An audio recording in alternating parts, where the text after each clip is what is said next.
খাসি দিয়ে কোরবানি করলে কোরবানি হবে কিনা, এর উত্তর হচ্ছে খাসি দিয়ে কোরবানি করলেও কোরবানি হয়ে যাবে। নবী সাল্লাল্লাহু আলাইহি ওয়াসাল্লাম খাসি দিয়ে কোরবানি করেছেন, এমনটা হাদিসে আছে। মাউজু আইন তিনি দুটি খাসি দিয়ে কোরবানি করেছেন। অনেকে মনে করে থাকেন যে খাসি করার মতো এটা এক ধরনের তার হচ্ছে ত্রুটি তৈরি করা। আসলে ত্রুটি তৈরি করা নয়, খাসি করার উদ্দেশ্য হচ্ছে তার শারীরিকভাবে তাকে আরো ভালো করে তোলা।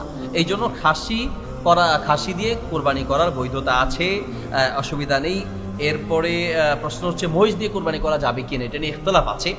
ওলামা ইকরামে কেউ কেউ বলে থাকেন যে এটা দিয়ে হবে না, কিন্তু বিশুদ্ধ মত হচ্ছে মহিষটা গরুরই একটি প্রকার, মহিষ বাহিমাতুল আনামের অন্তর্ভুক্ত এবং এটা গরুরই একটি প্রকার, সেই হিসেবে মহিষ দিয়ে কোরবানি করা যাবে। তবে যেহেতু ইখতিলাফ আছে, আমাদের উচিত হচ্ছে আমরা ইখতিলাফ বা মতভেদ থেকে বাঁচার জন্য চেষ্টা করব।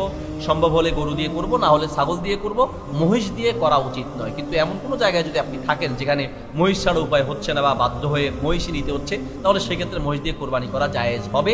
মহিষ দিয়ে কোরবানি করলে হবে না, এই মতটা অতটা বেশি শক্তিশালী নয়।